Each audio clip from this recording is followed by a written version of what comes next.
30 ans. Ça fait un peu plus de 2 ans que j'ai dépassé cette fameuse trentaine. Et ça n'a pas cessé de générer des bouleversements et des questions que je ne me posais pas il y a 10 ans. Il m'a fallu un certain temps pour me rendre compte que toutes mes conversations avec mes amis tournaient plus ou moins autour des mêmes sujets. Nos vies professionnelles, nos vies amoureuses, notre rapport à notre corps, l'urgence climatique, la situation économique. Autour de moi, les gens ont commencé à parler de reconversion professionnelle, de recherche de mieux-être, de sens. Certains se sont séparés de leur partenaire, d'autres se sont mariés ou ont fait des enfants, d'autres ont choisi de ne pas en faire. Et puis cet été, en plein milieu d'une saison en bord de mer, une question m'est posée par quelqu'un de bien plus jeune. Ça vous fait quoi d'avoir 30 ans en 2022 ? Sur le moment, j'ai pas su trop quoi répondre, mais cette question a tourné viré dans ma tête. C'est vrai ça ? C'est quoi avoir 30 ans en 2022 ? Est-ce que tout le monde est comme moi ou est-ce que je suis la seule ? Est-ce que les autres se posent les mêmes questions ? Est-ce qu'on vit les mêmes problématiques de vie, les mêmes perturbations ? Est-ce que le constat est le même pour tous ? Est-ce que la vie qu'on nous avait fait miroiter il y a 10 ans n'est pas celle qu'on constate maintenant ? Est-ce que le schéma promis nous rend heureux ? Et d'ailleurs, c'est quoi être heureux ? Les gens qui m'entourent me rejoignent dans mes questionnements, on en discute même pendant des heures. Mais est-ce qu'on est juste une poignée ou est-ce que ça touche tout le monde ?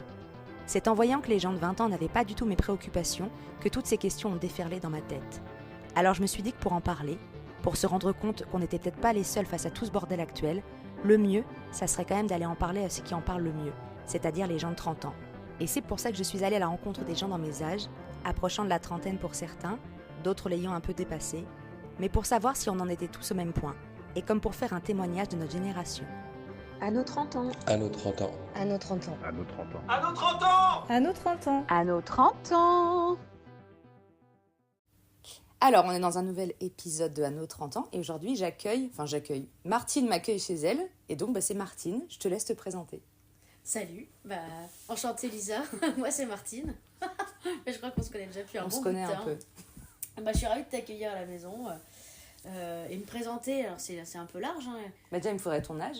Mon âge, j'ai 33 ans. Ah non, j'ai 32 ans, je vais avoir 33 ans en mai. Oui, ça va arriver très très vite. T'es taureau ? Ouais. Ok. J'adore ce signe astro. J'aime beaucoup ce signe. Ouais. J'adore les taureaux. Donc ouais, 32 ans, 33 ans. Qu'est-ce que tu veux savoir d'autre je sais pas. Eh ben, tu vas me raconter... on s'est rencontrés au lycée, donc on sait qu'on a passé plus ou moins le même bac. Elle, à l'époque. Ouais, c'est ça. Ça n'existe plus du tout. Et je voyais que tu me racontes ce que tu as fait après le bac. Et qu'est-ce qui s'est passé dans ta vie Après le bac ? Après le bac. Déjà, le bac... si, tu faisais du théâtre. Si, oui, alors d'ailleurs, je voulais revenir sur cette période lycée qui était quand même assez incroyable. C'était une révélation, ces années-là. Je me suis vraiment découverte. Là, on s'émancipe. On était en plus à l'internat à cette époque-là. Donc, on s'émancipe, on quitte un peu le nid. Et le lycée, pour moi, ça a été le début de ma vie, au final. Enfin, d'une nouvelle vie, puisqu'elle est composée de plusieurs strates. Mais là, c'était vraiment un moment qui, moi, ces années ont été vraiment extraordinaires. Donc, j'ai eu mon bac. Alors, au poil de cul, hein. J'ai pas eu, mais je l'ai eu. Et ça, c'était déjà une victoire. Je me rappelle quand j'ai eu mon bac, mon grand-père et ma grand-mère étaient avec moi. Et on attendait, c'était le moment où il fallait qu'on actualise là, notre petite page internet. Ça fonctionnait pas parce que tout le monde était sur le réseau. L'époque où les réseaux étaient saturés, là. Oui, c'est ça. Moi, j'ai fini par aller au lycée, trop stressée. On n'avait pas la DSL encore à cette époque-là. Pas du tout. Mais moi, je pouvais pas aller au lycée, j'étais à Noirmoutier, j'étais bien trop loin. Oui, mais toi, t'arrives de loin. Ouais. Parce que moi, je me rappelle de la traversée de la cour et que les résultats étaient affichés au bâtiment génial, G. ça. Ouais. Et tu sais, tu traverses et tu vois au loin les feuilles et tu sais que la réponse, elle est là, devant toi. Et toi, t'es un peu t'as l'impression d'avancer au ralenti. Et la réponse, elle est là. C'est ça, le temps se ralentit à ce moment-là, c'est ça. Terrible. C'est exactement... je me rappelle, j'ai une image précise. Donc ma grand-mère, elle attendait en mode « Alors ?» Et mon grand-père, lui, il était là « Je peux plus tenir, j'en peux plus. » Il s'est barré au fond du jardin. Et du coup, finalement, la page s'actualise. Et là, je vois « Maman, je suis admise là, t'es sûre ?» Je dis « Mais oui, écoute, je suis admise. » Je suis partie en euphorie dans le jardin, j'ai couru vers mon grand-père qui était en train d'arracher toutes les herbes complètement en stress. En technique d'évitement, ni plus ni moins. Et je lui ai dit, Pépé, j'ai eu mon bac. Et il a fait, c'est bien. Il a continué de désherber comme ça, de manière automatique. Je dis, Pépé, j'ai eu mon bac. J'ai cru qu'il allait faire un malaise. Je sais même pas qui était le plus content de nous trois ce jour-là, mais c'était vraiment une consécration. C'était un gros moment. Donc le bac, tu te dis, et là tu te retrouves projeté, tu te dis, ok, je fais quoi maintenant ? Oui. Qu'est-ce que je vais faire ? Oui. Donc j'avais peut-être fait une une option. option. Puis t'as 18 ans, t'es censé savoir exactement où tu vas. Toi, c'est waouh. Exactement. Pas du tout. Ouais. T'es complètement paumé, t'es jeune, on te demande qu'est-ce que tu vas faire de ta vie? J'en sais rien, j'ai même pas commencé, j'ai même pas eu le temps d'y goûter à la vie, donc comment tu veux que je sache? Et là, donc comme ayant fait du théâtre au lycée en option, je suis partie sur une fac de théâtre et cinéma. Dans quel coin? J'étais à Rennes, Ouais. donc je passais de La Roche-sur-Yon à Rennes. La Bretagne, tu le sais. Ouais, le 35. Du coup, ça a été une catastrophe. Ok. Voilà. Non, mais c'est bien de l'admettre. Ah ouais, Non, mais parce que j'ai un projet de podcast qui s'appellerait Parlez-moi de vos échecs. Donc, putain. Là, ça, c'était un échec cuisant. Ouais. Je sais pas, j'étais pas... à cette époque-là aussi, après 18 ans, tu vois, je sais pas, moi j'ai eu en fait une grosse période de mal-être. Ouais. J'ai tous mes démons de l'adolescence et de l'enfance qui ont ressurgi, en fait. Et du coup, je suis tombée bien bas, dans la drogue et tout ça. Et j'ai essayé en parallèle de suivre ces études d'art du spectacle, donc, mais j'ai perdu le fil, en fait, à ce moment-là. Donc, et pendant 2 ans, donc je me suis déscolarisée une année, j'ai quitté la fac. Et c'était horrible parce que j'étais accrochée au fait de vouloir réussir, parce qu'il fallait que je continue l'école. Et en fait, le fait que je n'y arrive pas, donc c'était très difficile comme période. Donc j'ai surtout travaillé sur moi ensuite pour me remettre de cette sale période. Et du coup, je suis partie 2 ans après, donc j'ai repris mes études en sociologie. Ah, on adore. Donc, à Nantes. On adore. Voilà, on adore la socio. Donc ça, c'est bien un truc de paumé, tu vois. Je crois qu'il y a quand même quelques sociologues qui s'en sont bien sortis. Mais... Il y en a, en effet. Et par contre, la sociologie, c'était super parce que c'est donc une science humaine, une science de la vie qui était hyper intéressante parce que du coup, tu décortiques un petit peu les faits sociaux, tu décortiques les choses. Donc, moi qui étais un petit peu dans cette recherche de construction, de comprendre pourquoi, etc., mes études de sociologie ont été très intéressantes. Super. Donc, j'ai fait une licence sur 3 ans. Ouais. Et au bout de la licence, je fais qu'est-ce que je fais de ma vie? Mais je ne savais toujours pas ce que j'allais faire de ma vie. Et donc j'ai fait, je vais continuer en master. Ouais. Donc j'ai fait un master de recherche en sociologie. Ah, waouh! Ouais. Et en fait, je me suis dit, qu'est-ce qui n'a pas été fait? Parce que dans la sociologie, tu avais beaucoup de choses qu'on traite au quotidien. Donc la famille, le travail, la culture, la sociologie, donc de tout ça. Et ce qui était peu exploité, c'était la sociologie environnementale.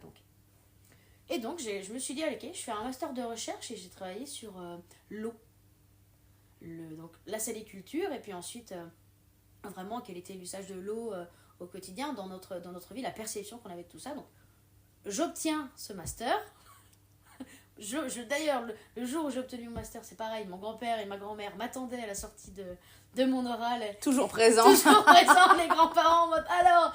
Ils étaient toujours tous les deux blêmes dans la bagnole à m'attendre sur le parking. Et j'arrive, je lui dis c'est bon, je l'ai eu.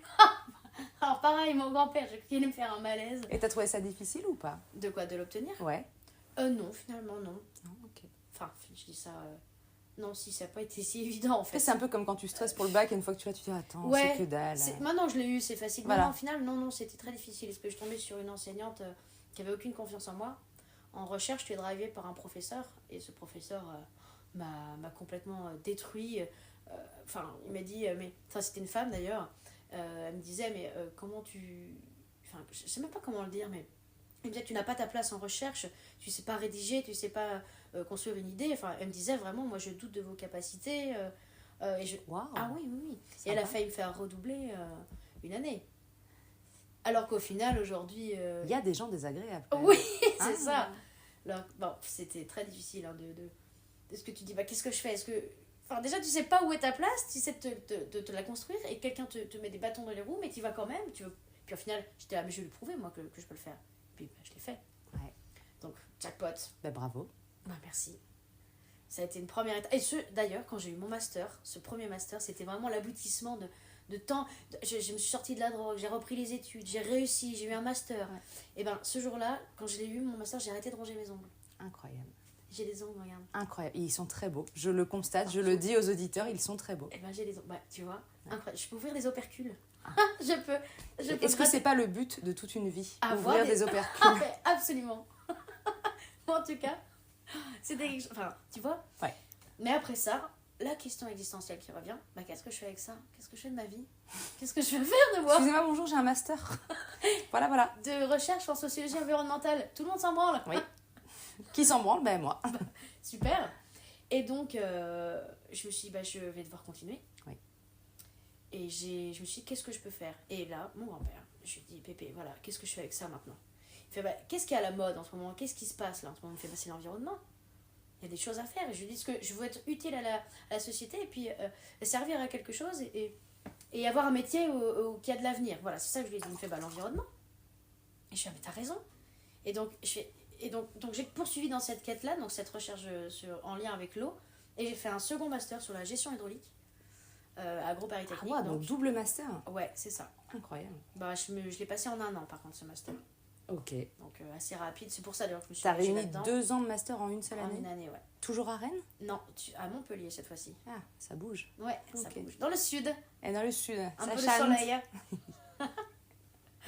Donc ouais, Montpellier, 6 mois. J'ai fait donc 6 mois de cours et 6 mois de stage. C'était Dans quelle structure? le stage. Oui. Eh bien, j'ai travaillé dans un syndicat de gestion des eaux. C'est très spécifique comme, Oui. comme Oui. structure. Et je fais un stage de 6 mois sur la gestion de crise dans une commune. En D'accord. cas de risque d'inondation. Ben, c'est pas mal. C'est pas mal du tout. Donc, Par exemple, moi actuellement, s'il y a Ouais. une inondation dans mon village, à part hurler en tournant sur moi-même, je sais pas faire grand-chose. oui, tu vois. Mais je t'appellerai. Et tu pourras m'appeler. Justement, j'ai donc aidé plusieurs communes à construire du coup, un plan de gestion en cas de crise. Donc, qu'est-ce que tu fais, qui tu alertes, qui tu dispatches pour aller gérer, par exemple, les secours, ou les rues inondées, ou l'évacuation des gens, etc. Donc, c'est vraiment anticiper la crise, s'organiser. Et donc, ce stage-là a confirmé mon souhait de vouloir travailler du coup dans ce type de milieu et surtout sur la gestion du risque inondation. Ok. Et c'est aujourd'hui mon métier. Ce qui est pas plus mal au vu des changements climatiques. Bien sûr. D'accord. Ouais, le risque inondation, c'est le risque naturel numéro 1 en France. On voit bien qu'il y a une intensité les événements tempétueux s'intensifient. On a de plus en plus de pluie. À l'inverse, l'été, on a de plus en plus de sécheresse, donc on est Oui, voilà, en sur fait, un paradoxe. tu as des notions de climatologie par la force des choses, ou c'est juste des constats personnels, ou je sais pas si vous en parlez avec les gens avec qui tu bosses, mais... Alors, climatologie, peut-être pas, mais je constate surtout les changements. Ouais. Et moi, je suis plutôt concentrée sur le risque inondation, mais par exemple, le changement climatique, il est au cœur de notre métier. Il y a des choses, par exemple, les services d'État aujourd'hui cartographient le risque inondation. Dans les nouvelles cartographies qu'ils sont en train de faire, il y a le zonage à l'horizon 100 ans, c'est-à-dire en intégrant le changement climatique, l'augmentation, la fonte en tout cas des glaciers, l'augmentation du niveau marin. Et ça, c'est pris en compte. Et on voit en fait les futures zones inondables. Et ça fait peur, parce que c'est les zones qui sont urbanisées. Toi, de ton point de vue perso, t'en dis quoi? Parce que du coup, tu as un point de vue qui est vachement plus large que le nôtre, et t'es plus pointu dans la connaissance. Il y a toujours des gens qui sont un peu dans le déni de ces changements climatiques. Toi, t'en dis quoi de ton point de vue perso? Et donc, ça te doit faire quoi, une décennie à peu près, pas tout à fait que t'es dans ce milieu-là, mais qu'est-ce que t'en dis, toi, de ton point de vue c'est pas bon ce qui va se passer? C'est pas ouf? Après, c'est compliqué de répondre à cette question parce que pour définir une zone inondable, on fait une modélisation, c'est-à-dire qu'on se base sur des modèles. Ce sont les satellites qui mesurent déjà l'altimétrie du terrain, donc la hauteur du sol à 20 cm près, donc on a des choses assez précises. Et on se base sur ces données-là, donc très précises, et après une sorte d'estimation sur où est-ce que l'eau pourrait monter en fonction déjà d'une base des événements qui sont déjà produits. Mais disons que c'est des choses qui sont pas forcément factuelles en tout cas. Enfin factuelles d'une part, mais c'est l'anticipation. Mais en tout cas, je pense qu'il faut quand même prendre ces choses-là au sérieux, puisque dans tous les cas, on le constate sur le terrain. L'eau monte. L'eau monte. Et tu disais qu'à un moment tu avais bossé sur Paris. Est-ce que tu as bossé sur la ville même de Paris, sur des risques? Parce qu'il y a des trucs dont on a entendu parler un peu par les médias et tout ça. Est-ce qu'il y a quelque chose en particulier sur Paris qui est quand même un peu en termes de capitale, Paris, par exemple? Paris, c'est intéressant. Parce que Paris est très intéressant. J'ai travaillé sur le Grand Morin, c'est une rivière du coup qui est en Seine-et-Marne. Et j'ai appris que Paris a construit des lacs immenses, a creusé des lacs immenses. Le lac du Der, normalement, qui est à 2 heures de Paris, afin de créer une zone de stockage immense pour limiter du coup l'arrivée d'eau sur la ville de Paris. Et ils ont construit plusieurs lacs, ils en ont construit 3 comme ça. Et ces lacs-là, je crois qu'ils ont permis de faire baisser la lame d'eau qui arrive à Paris de peut-être 30 cm ou 50 cm. Et ces 50 cm-là, tu sais ce qui sauve? Eh bien, imagine de l'eau dans les rues de Paris. L'eau, elle va aller où? En surface? Oui. Mais elle va aller où aussi? Dans le métro. Ah.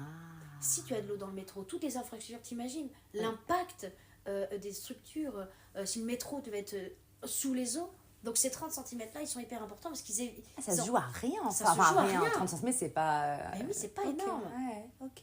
Et aujourd'hui, avec l'eau qui arrive de plus en plus, à un moment donné, la catastrophe finira tôt ou tard peut-être par arriver. Mais tu penses qu'il y a un truc où c'est inéluctable, qu'à un moment on ne pourra pas repousser indéfiniment le problème? Oui. Les murs, les lacs ne seront pas suffisants. Alors il y a de plus en plus d'efforts qui sont faits sur la non-imperméabilisation des sols.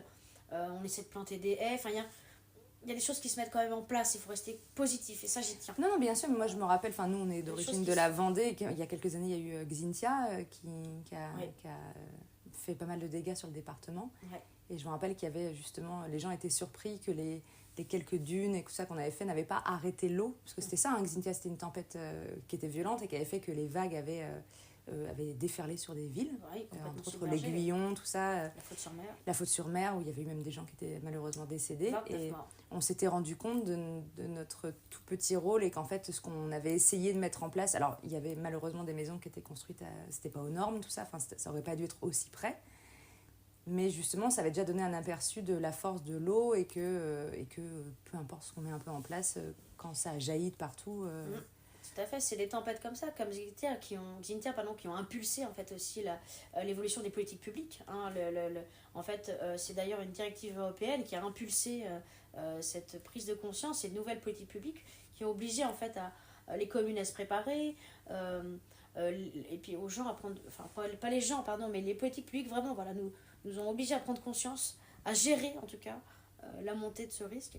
Et aujourd'hui, on essaie de déconstruire en fait ce qu'on a pu faire. Donc, avant, on a construit des barrages, des seuils sur les rivières pour contrôler en fait le niveau d'eau. Sauf qu'aujourd'hui, on est dépassé.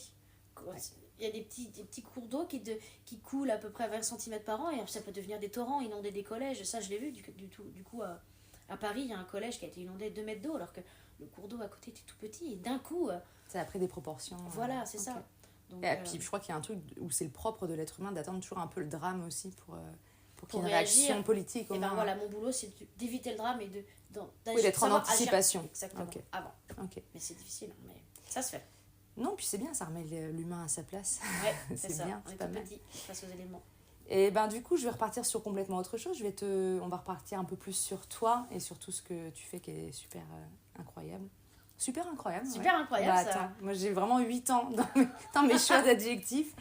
C'est super incroyable. On a parlé un petit peu avant, et puis tu en as reparlé brièvement, de nos 20 ans. Entre autres, toi, tu as parlé brièvement de ton addiction à la drogue. Il n'y a pas que ça. Ah bah non, heureusement. Mais oui. Heureusement. Mais on en a parlé un peu toutes les deux avant. Je voulais savoir justement, donc là tu vas avoir 33 ans, on parlait d'un âge christique auquel tu as répondu un magnifique Amen. C'était vraiment le plus beau Amen que j'ai entendu de ma vie. Et du coup je voulais savoir, est-ce que la trentaine ça a changé quelque chose pour toi? Et si tu arrives à te rappeler de celle que tu étais il y a une dizaine d'années, il s'est passé quoi entre-temps? Parce que je vais pas peut-être trop m'étendre dessus si tu n'as pas envie, mais donc tu dis que tu es dans l'ingénierie, mais... tu as toujours été extrêmement drôle et tu disais que tu avais fait ta première scène de stand-up. Eh oui. Voilà, parce qu'il y a eu il y a eu des déclencheurs dans ta tête. Donc ça donne quoi? 10 ans de Martine. On peut en refaire un bouquin. Ah, c'est clair. Martine a 33 ans. Martine, elle a bien vécu, la punaise. Et c'est quoi la différence dans le rapport? On a aussi parlé toutes les deux de thérapie, dans ton rapport à ton toi au niveau de la psyché, à ton toi au niveau des envies, à ton toi au niveau du rapport physique et tout ça. Qu'est-ce qui a changé sur la dernière décennie?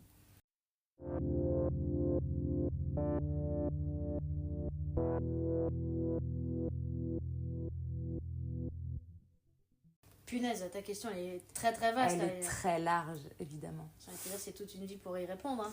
Oui, alors peut-être pas toute une vie, parce qu'il nous reste aussi l'autre décennie à traverser jusqu'à 40 ans. Alors comment résumer 10 ans comment répondre à ça? Qu'est-ce qui a changé? Est-ce que tu vas mieux qu'à 20 ans? Alors, ce que je trouve bien aujourd'hui, c'est que j'ai trouvé ma place. Oui, c'est ce que tu disais tout à l'heure. Et ça, c'est important pour moi. Oui. Parce que j'ai toujours été un électron libre, j'ai pas eu une vie facile. Ouais. J'ai pas de famille, j'ai que mes grands-parents. Ouais. Et c'est vrai que j'ai toujours été un sacré personnage. C'est vrai que l'humour, c'est quelque chose qui me définit. C'est vrai que moi, je fais tout par l'humour. J'expie mon mal par l'humour, je dis les choses difficiles avec humour, et du coup ça c'est ma force, mais c'est compliqué Enfin, qu'est-ce qui est compliqué? Tout se mélange, en fait. Tu vois, ta question, elle soulève plein de choses. Mais disons que moi, c'est l'humour, en tout cas, qui m'a fait vivre et qui me porte aujourd'hui. Et c'est quoi entre 23 ans et 33 ans? Qu'est-ce qui s'est passé cette dernière Tu parlais par exemple tout à l'heure on a parlé de relations amoureuses, je pense qu'on a en commun avec plein de gens autour de nous des relations amoureuses qui étaient vraiment bancales, voire toxiques, voire pour certaines personnes dangereuses et tout. Tu disais justement suite à une énième relation compliquée, tu décides de suivre une thérapie pour comprendre, pour voir comment tu nourris l'amour de toi. Donc c'est-à-dire qu'il y a forcément quelque chose qui a évolué psychologiquement dans ton rapport à toi, et par exemple, mais c'est très large effectivement. Mais je sais qu'on me disait tout à l'heure, il y a plein de gens dans nos âges qui ont fait des thérapies pour plein de raisons différentes. Donc ça veut dire qu'on change forcément dans notre rapport à nous-mêmes. Mais t'as raison, et c'est bien parce que tu me fais retrouver un peu le fil, parce que je me suis égarée avec cette histoire d'humour. Mais non, mais l'humour, ce que tu peux aussi l'utiliser différemment. Moi, l'humour à une époque, c'était une stratégie d'évitement. Pour pas parler de mes sentiments, pour pas parler de ce que je ressentais. Et en vieillissant, je pense que je continue de faire des blagues, mais j'hésite moins à dire, par contre, en disant, là, la conversation est un peu plus sérieuse, tu vois. Là, j'ai besoin qu'on entende ce que je suis en train de dire. Pas passer que pour un clown, c'est ça. Attention, c'est le problème de l'humour. C'est le problème de l'humour. Souvent, on te prend pas au sérieux, tu vois, mais pourtant, t'as des choses sérieuses à dire. Oui. Mais en tout cas, l'humour, c'est ça. C'est là où ça me donne une place, en tout cas. En tout cas, la scène, sur scène, je me sens à ma place. Et c'est vrai que c'est grâce à ma thérapie, du coup, que j'ai réussi à comprendre tout ça. C'est que donc je me suis engagée là-dedans il y a 1 an et demi. Donc, plein de problèmes de vie, des choix de partenaires complètement horribles. Je me suis obligée à accepter des choses que je n'aurais jamais dû subir. Et en fait, je me suis dit, à un moment donné, t'es pas bête, Martine. Qu'est-ce que tu branles, quoi? Avec ce type de personnes, pourquoi t'as perdu autant de temps? Vas-y, change les choses. Moi, je suis dit, allez, je faisais des cauchemars depuis 10-15 ans. T'es là à un moment donné, bon, si je vais bien la journée et pas bien la nuit, c'est qu'il y a quand même un sacré souci. Il faut reconnecter le conscient avec le conscient. L'inconscient, pardon, avec le conscient, faire quelque chose. Donc, oui, puis pour moi, la nuit, c'est un peu notre partie inconsciente. Oui, la nuit, elle symbolise un peu ça. C'est peut-être une simplicité, c'est-à-dire oui, l'inconscient parle la nuit. Oui, tout à fait. Tout à fait. L'inconscient, il a son importance. Et du coup, je l'ai justement laissé de la place, et cet inconscient, je l'ai laissé parler. Plutôt, non. Je l'ai écouté, parce qu'il parle depuis 10-15 ans dans mes nuits, mais je ne l'ai jamais écouté. Donc, en tout cas, je me suis lancée dans une thérapie, et ça a été la meilleure chose que j'ai fait de ma vie. Donc, je suis là, ça fait 1 an et des poussières. J'ai bientôt terminé. Je vais bientôt dire à ma petite ciao, bye bye, merci pour tout. C'était génial. Mais donc j'ai pu trouver ma place. Je ne fais plus de cauchemars. C'est pareil, c'est une banalité, mais s'écouter. Mais je sais pas si c'est une banalité. Si on a besoin de se le redire et de le redire si souvent, c'est peut-être qu'on l'a pas bien fait avant. Et c'est ça. Et si du coup, si je devais dire quelque chose sur ces dernières décennies, c'est que ce qui fait du bien à 30 ans, c'est que on sait ce que c'est de s'écouter. Comme on a pris l'expérience, on sait ce que c'est de ne pas se respecter, d'avoir fait des erreurs, etc. Ou de donner toute son énergie aux autres, etc. Mais c'est bien de se recentrer aussi. Donc si j'avais une gamine, enfin si j'étais... oh mince, attention, c'est bon. Si je me revoyais là à 20 ans, je dirais, prends ton temps, mais t'égosille pas, ne gaspille pas ton énergie trop pour les autres. Utilise-la bien pour toi. Ah, c'est pas mal, hein. Des fois, je me dis, parce que là, moi, je travaille avec des ados et j'ai envie de leur donner des toutes petites leçons. J'aurais bien aimé qu'on me dise, alors je sais pas si c'est intéressant, mais ça, prendre le temps, penser à soi, nourrir un égoïsme sain, c'est-à-dire que... Égoïsme sain, c'est bien dit, ouais. Ben, je sais pas comment le dire autrement, c'est-à-dire pas un égoïsme genre moi, mais un égoïsme sain au sens où tu te nourris d'assez bonnes choses pour être capable après, toi, d'être disponible et et avec nos amis aussi... de dire là je suis dispo, je suis pas dispo, et qu'au plus tu vas aller nourrir ça, au plus tu vas être disposé à aider les autres et que tu peux vite te vider énergétiquement, aller donner, c'est pas... C'est ça, et une fois que tu as trouvé ta place, que tu sais qui tu es, ce que tu vaux... Alors c'est quoi pour toi trouver sa place? Ça inclut quoi? C'est vrai, trouver ma place, c'était savoir où me positionner dans mes relations, parce que j'ai pu parfois beaucoup donner, ou je suis quelqu'un aussi d'assez extraverti, donc qui déborde, trouver ma place... c'était du coup donner à la bonne valeur, en tout cas trouver le bon équilibre entre ce que je donne et ce que je reçois aussi, parce qu'à un moment donné donner c'est bien, faut savoir à qui le donner. Je donne pas pour recevoir, mais oui, c'est juste transmettre de l'amour, c'est ça, mais il faut le faire avec équilibre, quoi. Et ça c'est pas facile, mais ça s'apprend. Ok, non mais je trouve ça bien. Je pense que c'est des trucs qu'on découvre. On parlait tout à l'heure, on disait qu'à 20 ans on gérait mal nos émotions, il y avait une gestion émotionnelle qui était punaise. catastrophique. S'engouffrer dans Et non, la mais c'est là, relation en le voyant avant, avec des malgré. ados, à quel point le moindre truc devient extrêmement dramatique. Et je pense que c'est ok d'en passer par là. Mais il y a un recul qui se fait peut-être en vieillissant. Je ne sais pas si je me trompe, mais que ce soit dans la rupture amoureuse ou même en général, peut-être un recul qui se crée avec les années en disant ok, Ouais. je l'ai déjà un peu vécu. J'y retourne pas, ou là c'est un red flag, attention, je le vois venir. Mais ça marche aussi bien en amitié qu'en amour, hein, d'ailleurs. Puis je crois qu'on parlait pas autant.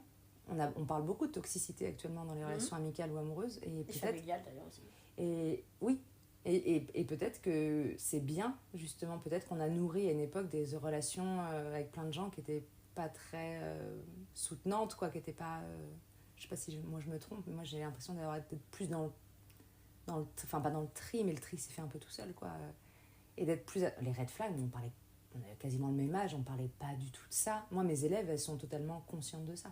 Oui, on ne parlait pas du tout de la même manière à l'époque. Hein. Non, non, pas du tout. C'était un peu plus inconscient en fait comme vie. Hein. Je trouve qu'on était un peu plus protégés, un peu plus mis dans une bulle. Là, le monde est d'une violence. Hein. Nous, on le prend de plein fouet. Et c'est ça aussi, trouver sa place. C'est tellement déséquilibré. Mais aussi, la société l'est en plus. Donc c'est tellement difficile.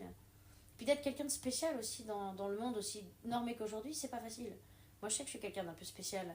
Je parle fort, je suis extravagante, je prends de la place. Je prends de la place, mais maintenant, j'essaie de bien la prendre, cette place.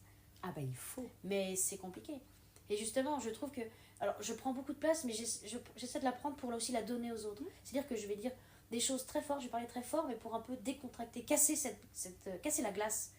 Oui, t'es pas dans un rapport de domination. Non, c'est et puis juste. je vais donner la parole, ouais. mais un peu déloger les gens. Et je vois bien qu'aujourd'hui, on manque de choses comme ça. C'est trop calfeutré, trop lisse. Ça fait du bien un peu de sortir des normes, des fois, qui sont vraiment trop... très, très imposantes, très... Puis par les réseaux, discriminantes. sans faire vieille icône, les réseaux, il y a une Oui. injonction à une espèce de perfection et Oh, dans les le réseaux, propos et dans le punaise. physique. Il y a des très bonnes choses par les réseaux, mais il y a toujours un revers de médaille comme partout, et il y a une espèce d'obsession de perfection constante qui est intenable en Dommage. tant qu'humain. En fait, c'est impossible que tu tiennes toujours des propos parfaits ou qu'il y ait un physique parfait ou une vie parfaite, c'est impossible. Comme on parlait tout à l'heure, tu parlais de faire un sketch sur c'est le yoga du rire. Ouais. Tu sais, cette injonction à aller bien, t'es là, bah non, laissez-moi faire une dépression en paix. Mais les réseaux, tu te rends compte, on en parlait, ça fait progresser le monde à une telle vitesse. Et On si a avait l'information tout de su, suite. Mais on n'avait pas ça, moi, à Et l'époque. nous, on a eu Facebook, on sortait du bac. Ouais. Et c'est un Anglais, moi, qui m'avait dit, qui m'avait appris ça. Il était venu en stage, je sais pas quoi. Je découvrais Facebook, ouais, c'est ça. On était en 2009 à peine. C'est ça. C'est 2008, 2000, plus ou moins pour moi, tout le monde Par s'y est là, installé. ouais. Un petit peu avant, ouais. Et c'était mieux avant, enfin. En tout cas, pour l'avoir connu, enfin, dans le sens où c'était. Il n'y avait pas de harcèlement en ligne, ça c'est déjà C'est pas ça. mal. C'était Mais je sais pas si limité. c'était mieux, c'était très C'est vrai différent. que c'est un peu conservateur ce que je dis. Parce que moi, je me rappelle que on se Faut parlait vivre le avec son soir temps, sur MSN. Moi, je me rappelle que je parlais avec toi sur MSN et que mes parents, à l'époque, ne comprenaient rien. C'est vrai. Et que pour moi, c'était d'une importance capitale, sachant qu'on se voyait toute la semaine. Et qu'on parlait sur MSN le week-end. Et je disais à mes parents, vous comprenez rien. Donc, j'ai pas envie d'être cette personne qui... Enfin, il y a des trucs que je comprends pas. Mais Il faut vivre avec son temps, hein, c'est important en fait. il faut être, essayer de le trop vieux comprendre. T'es pas obligé d'adhérer. Parce que moi, par exemple, tout ce qui est TikTok, Snapchat, j'ai essayé. Bon, c'est pas mon truc. Ouais, je comprends. Mais je comprends que ça soit les nouvelles façons de faire des ados. Là, les ados, quand je leur demande comment ils se sont nés avec. rencontrés, c'est genre, je lui ai écrit sur Insta, je lui ai demandé son Snap. Je suis genre, quoi? Où ils se rencontrent beaucoup avec des applis. Mais il faut être à la mode. Hein. Moi, on me le fait aussi dans les bars. Bah, toi, t'as l'air vieille en disant ça. Faut être à la mode. Oui, Martine, oui. Faut être in. Faut être in. Ah oui, plusieurs fois on me dit mais t'as un Insta et tout. Et en fait, je me suis retrouvée plusieurs fois en mode oui, alors attends, je sais plus. Attends, comme. Alors, C'est pas mon Martine, nom. point. Non, je trouvais même pas mon nom. Du coup, je me suis dit ah merde, boomer quoi. Mais c'est volontaire de ma part, moi, Mélo. Et puis c'est allé très vite. C'est allé très très vite. Il faut prendre le train en marche. C'est ça qui est compliqué. Est-ce qu'il Ou faut pas faire avec, forcément, hein, quand même. ou pas forcément. T'as le droit de. Moi, j'ai tout essayé. Il y a Instagram, j'y suis très à l'aise. Le reste, pas de ouf, quoi. Ah, moi, je suis restée bloquée à Facebook. Hein. Ouais, bon, là, par contre. Ouais. Ouais. Mais après, du coup, Facebook, j'y vais même pas non plus, tu vois. En fait, je suis pas trop réseau, quoi. Non, et puis c'est pas. Je pense pas que ça soit que mauvais ou que bon. Ça serait un peu binaire. Le monde est binaire, donc tu sais, je pense qu'il y a du bon et du mal dans les réseaux, il faut faire avec. C'est ça. Il faut aller chercher le bon. C'est ça. Donc ce qu'il y a de bon dans les réseaux, c'est qu'aujourd'hui on peut aussi apprendre plein de choses.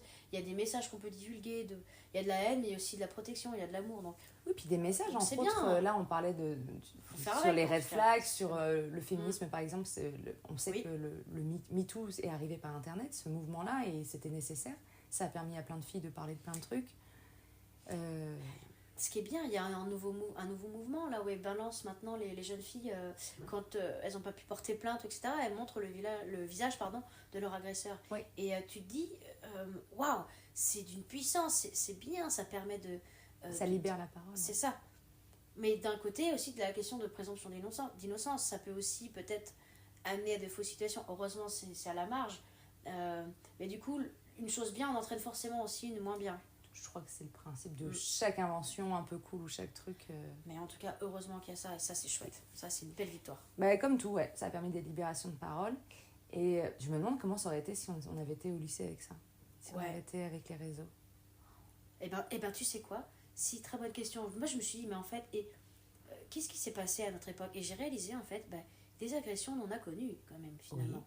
Oui. Et en fait on les banalisait, c'était...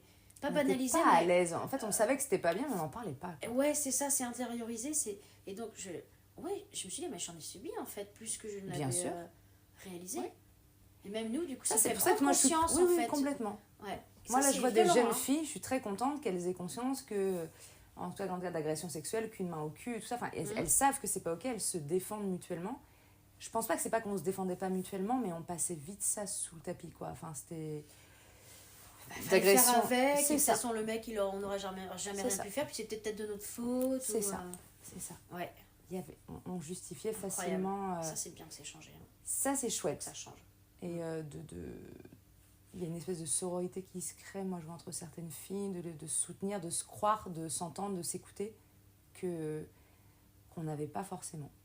Notre parole est de plus en plus prise au sérieux et elle prend justement la place, elle en prend de plus en plus. Prendre la place, et tant mieux. Les filles prennent de la place. C'est pas mal. Moi, j'aime bien les filles qui prennent de la place. Il faut savoir bien la prendre. La place a sa juste valeur. Et ça, oui, parce que moi, je connais plein de mecs connus qui prennent de la place et je comprends pas trop pourquoi. Ça savoir bien la prendre. Oui. Ils sont là-bas, peut-être un peu d'humilité. Être dans la place. Et un peu d'humilité, ouais. Et du coup, justement, par rapport au monde qui change, c'est ça que je voulais te demander. Le monde actuel, bon, alors après, on a un point de vue différent des ados dont on parlait parce que nous, on travaille et voilà. Donc, le monde actuel, il est pas le moment le plus fun de notre vie, c'est pas ouf économiquement, c'est clairement le cas, tout augmente, c'est pas ouf écologiquement, je pense que t'en es plus que consciente dans ton boulot. Oui, c'est clair. Je pense que ça a remis, le Covid a beaucoup secoué tout le monde, hein. Je pense que le fait d'être confiné, ça nous a pas mal fait cogiter. Est-ce que toi, aujourd'hui, le monde tel qu'il est fait, il t'impacte dans tes choix? Est-ce que c'est une source de stress? Comment tu t'adaptes à ce monde-là? Et justement, par exemple, tu parlais de cette notion de stand-up qui est venue, alors que moi je te connais drôle depuis 15 ans, mais qu'est-ce qui fait que ça a surgi d'un coup? Est-ce que ça aurait existé sans certains déclencheurs extérieurs ou, voilà, comment tu fais avec ce monde-là où t'as pas trop le choix d'être dedans, en fait?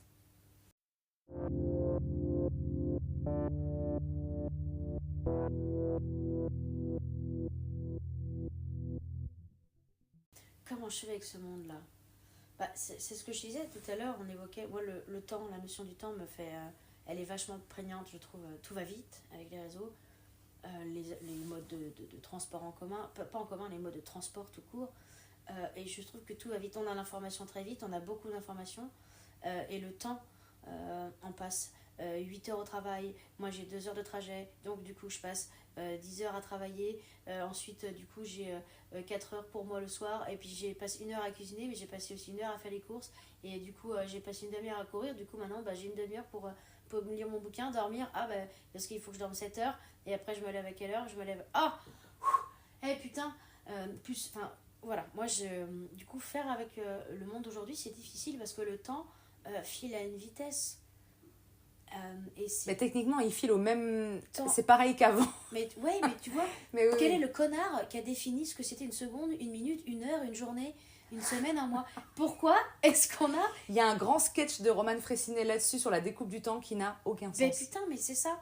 laisser... En fait, ça se trouve, une journée, c'est deux tours de soleil. Mais c'est surtout la phase, je pense que ce qui a changé, c'est la phase, c'est de remplir, en fait. C'est l'idée de remplir. On remplit d'activités, d'informations, ce qui nous donne l'impression que ça va très vite. Je pense que comme moi, ça t'arrive peut-être de phaser total sur ton canapé où tu laisses le temps s'écouler aussi. Bah non. Tu ne phases pas sur ton canapé. Non, j'ai pas le temps. On va en parler ensemble après. Je vais t'apprendre dans le silence le plus total à fixer le vide. M'ennuyer, je peux pas. On n'a qu'une vie.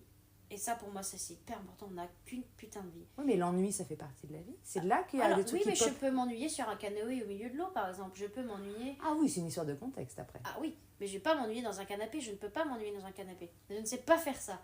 Ok. Ah non, c'est rarissime que je m'ennuie dans un canapé. Donc tu remplis ton temps. Mais du coup, ce qui est fatigant aussi, c'est que je cours après ce temps. Mais pourquoi je cours après lui parce que j'ai envie de gagner du temps. C'est peut-être Je crois que ça marche pas. En tout cas, de vivre le plus de choses possible, d'en profiter au maximum. Et c'est dommage, en tout cas, il faudrait que j'apprenne à m'ennuyer de temps en temps, à me reposer. Ça serait bien. Mais toi, justement, qui écris depuis peu des sketchs de stand-up, d'où vient ta créativité si tu t'arrêtes jamais ? Ça vient quand même dans l'agitation ? C'est difficile parce que, par exemple, si je sais que je dois passer sur scène, il va falloir que je prenne du temps pour répéter. Ouais. Donc, il va falloir que je gère mon agenda autrement. Et c'est difficile du coup parce qu'il faut que je trouve du temps pour répéter tout bêtement. Il n'y a pas d'autre solution. Mais c'est plus facile de vivre et de faire autre chose que de se contraindre à répéter pour monter sur scène où tu sais que tu vas être terrorisé. Après, sachant qu'après tu passes un excellent moment une fois que tu es descendu sur scène, ça vaut le coup. Et d'ailleurs, elle est comment cette première fois avant de monter sur scène ? Ouais, est-ce que tu m'en parles, hein, tu veux creuser le stand-up ? Mais parce que ça fait 15 ans que je te vois faire des vannes. Putain, mais c'est Je me rappelle de tes vannes en cours. Tu te rappelles qu'on te donnait des mots à placer en cours ? Ah oui. Ah oui. Genre bambou ou panda en plein milieu d'un cours sur la Crimée. Et t'arrivais à les placer. Marée basse. J'avais parlé de marée basse alors qu'on parlait de la... C'est complètement possible. Non mais est-ce que des fois ça t'inquiète que toi ton envie en tout cas profonde c'est de faire des blagues et tu m'as montré ta vidéo où ça marche très bien, les gens sont très réceptifs même quand ils sont composés à 85% de tes potes, ça marche très bien. Est-ce que cette envie de concrétiser ça, le fait de monter sur scène, parce qu'il y a des gens qui passent toute leur vie à côté de leurs envies profondes, et c'est ok. Bah c'est ça. Ouais, non, mais... Est-ce que ça a surgi du monde extérieur ? Est-ce que ça a surgi de quelque chose ? De quoi ça vient ? Est-ce que c'est un changement d'âge ? Est-ce qu'il y a eu un déclencheur ? Est-ce qu'il y a un moment où tu te dis, bon, je garde mon job dans l'ingénierie, mais il y a ça au côté qui... Je vais passer à côté de ma vie si je tente pas, en fait. Et ça vient d'où, cette idée ? Mais c'est en moi. Oui, mais pourquoi tu l'as pas fait avant ? Eh ben, je sais pas. Mais c'est une ça a connerie. surgi d'un coup ? C'est une connerie. Non, ça n'a pas surgi d'un coup, en fait. J'ai toujours été... même enfant, j'ai toujours été, pas drôle, mais avec extravertie entière, pleine de vie. Et en fait, comment dire, c'est au lycée, le lycée, je le disais au tout début, c'était le moment où j'ai pris conscience de qui j'étais, où j'étais très bien. Et le théâtre aussi. Et je me suis dit, je voulais faire l'école du rire au Québec. Ouais, il y avait 12 places, il y en avait 2 pour des Français, ou je sais pas quoi, il fallait écrire un sketch. Et pourquoi tu l'as pas fait ? Mais parce que je savais pas faire au lycée, j'avais 18 ans et je savais pas ce que c'était écrire un sketch. Et si j'avais été un petit peu drivée, je l'aurais fait là, à ce moment-là. Et j'ai laissé cette idée de côté pendant très très longtemps. Puisqu'en plus, comme je suis tombée dans la drogue, au moment où j'étais en art du spectacle et que ça n'a pas marché, je me suis éloignée à tort en fait de la scène. À tort ou c'est parce que c'était pas le moment ? C'était pas le moment. Et là, comment c'est revenu, c'est un soir, là en fait le stand-up se développe à Nantes et j'ai une amie qui était déjà allée voir les lundis de merde, une petite scène de stand-up à Nantes et qui m'a dit « Martine, il faut que tu t'inscrives, il faut que tu y ailles ». Et elle m'a dit « Viens voir avec moi, viens voir un soir, faut juste que tu viennes voir ». Alors elle m'a un peu tirée là-bas et le soir où on est allé, le mec qui organisait l'événement est sorti et et ma pote du coup le connaissait, elle fait « Hey, toi viens voir et tout, faut que je te présente ma pote Martine parce qu'elle veut passer et du coup il lui faut une date ». Je dis « Non ». Et en fait, elle m'a dit, mais si, tu prends une date, tu passes sur scène. Il faut que tu le fasses, Martine, c'est ce que tu sais faire. Et je dis, c'est vrai. Et la date était longtemps après le jour même ? J'ai mis 2 ans avant de... J'ai repoussé 2 fois le moment de passer sur scène. J'ai mis 2 ans. Ok. 2 ans, tu te rends compte ? Alors pourtant, je sais que c'est ce que j'adore faire, moi. La scène, c'est mon monde, c'est là où je suis le plus à l'aise, mais je suis terrorisée quand je... je crois qu'on est terrorisé dès qu'on fait des trucs hyper importants pour nous. Hein. Mais c'est important pour moi et c'est aussi important pour le public. Moi.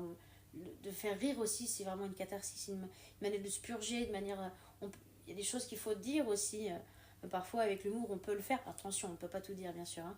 On va pas faire du bigard, hein. Oh, Certainement pas. quelle horreur.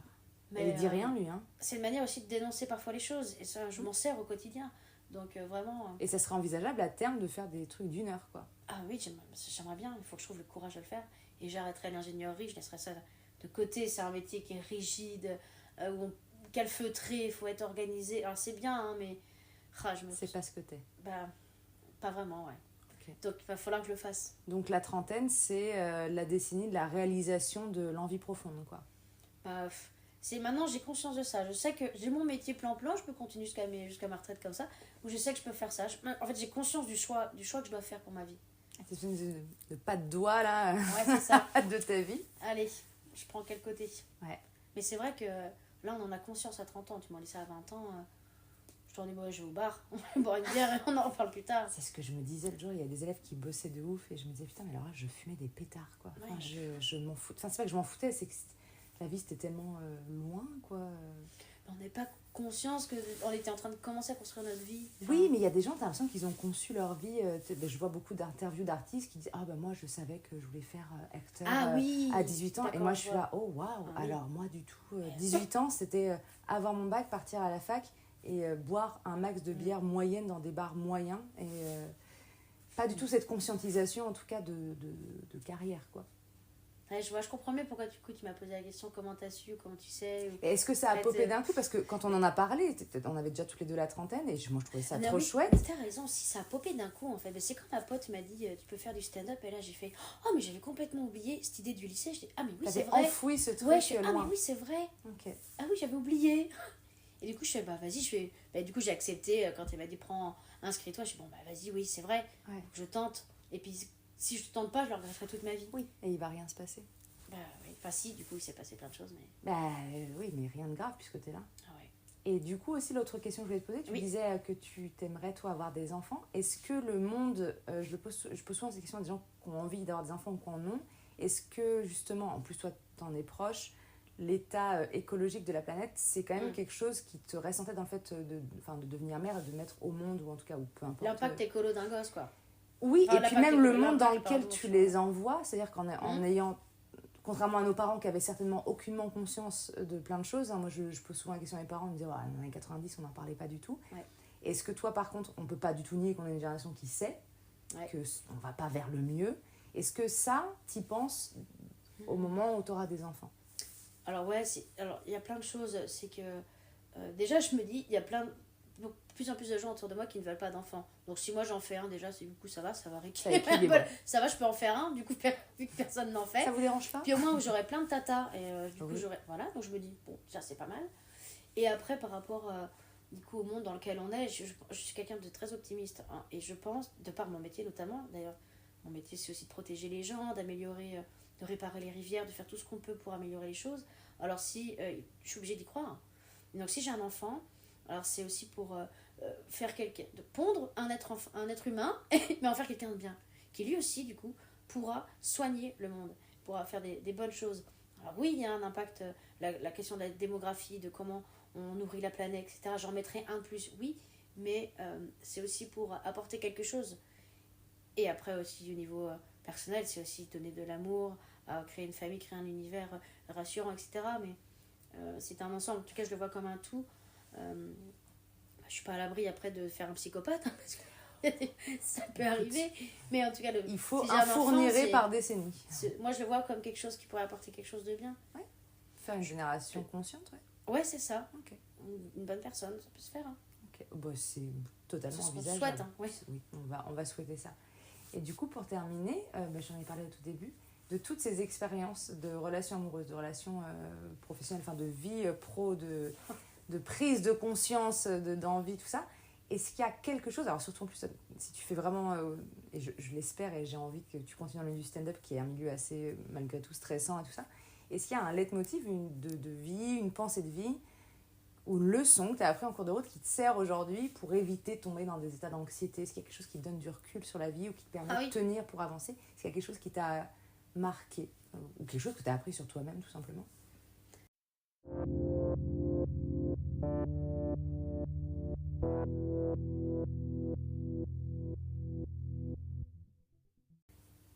qu'une vie. Et ça, on n'a qu'une vie. Et j'ai failli la perdre quand je suis partie dans la drogue. Et je me suis dit, en fait, non, je vais me battre pour ma vie parce qu'on n'en a qu'une. Et en fait, la vie, c'est le bonheur, c'est aussi des malheurs. Donc, il faut profiter de la vie au maximum, de ce qu'elle nous offre. Et ça peut être là, regarde, ce moment qu'on passe ensemble, je l'adore. Il fait beau, je vois mes plantes qui poussent. Je suis contente de retrouver une amie. En tout cas, on n'a qu'une vie. Donc, en profiter, s'écouter au maximum. Si putain, t'as envie de faire du théâtre, si t'as envie de faire des films, et si t'as envie d'aller au Baléares, de placer toutes tes économies dans... Écoute-toi, écoute tes coups de folie. On n'a qu'une vie. Il semblerait que ça soit plutôt vrai. Pas aussi prendre soin des autres, parce que eux aussi, ils n'ont qu'une vie, on les aura qu'une fois avec nous. Enfin, faire attention aussi à être doux, bienveillant, c'est important envers soi, envers le monde, et puis continuer d'y croire aussi, ça c'est hyper important. C'est pas parce que le monde s'écroule, la planète tourne encore, hein. Allez, on n'est pas mort, hein. Donc il y a encore des solutions. On n'a qu'une vie, donc il faut l'exploiter au maximum et en profiter. YOLO, comme disaient les jeunes à cette YOLO, époque. YOLO. One life. One life. Quelle horreur. Ah, moi j'ai ça en ce moment, one life. Ah ouais, bah donc viens pas dans un lycée, parce que je pense qu'ils vont te regarder de travers, mais après ils disent quoi couper, donc je vais pas forcément les respecter. Ah. Avoir le moins de regrets possible aussi, ça c'est important. Oui. Pas de regrets, mais bon. Bah du coup, pour pas avoir de regrets, faut faire. Et ouais, voilà, c'est ça. C'est ça. Faut tenter. Et après, c'était nul, Tu c'était verras bien, nul. ouais. Voilà. Et on peut être nul 1 milliard de fois, et après on fait des trucs mieux. Oui. Puis même, de toute façon, Il faut apprendre à être nul, d'ailleurs, je pense. Ouais, il faut être bon pour... Si tu crois que tu vas être excellent. excellent. Voilà, c'est ça. Mais moi, je me le disais juste sur un truc basique, quand on a appris à faire des dissertes de philo, je sais pas pourquoi ça m'a marqué, parce qu'on avait un prof qui était très exigeant. Oh la vache, oui. Tu regardes tes premières dissertes et là, oh waouh, c'était vraiment mauvais. Et forcément, par la force des choses, à force d'en faire une toutes les 3 semaines, bah, la dernière, elle est forcément bien meilleure que la première que tu as pondue. Faut s'entraîner, oui, c'est sûr. C'est ça. Merci infiniment, Martine, pour cette ce point final très positif. On va y croire. Bah ouais, on y croit, hein. On lâche rien et on profite de la vie. Hein. Oui, et on va faire des blagues et on va finir cette bière qui trône sur la table. Ah ouais, elle est éventée, en plus j'aime pas la bière éventée. Merci Martine. Avec plaisir, Lisa. Merci à vous d'avoir écouté un épisode de À nos 30 ans, le podcast qui témoigne d'un âge de l'entre-deux assumé et raconté par les trentenaires eux-mêmes. À bientôt.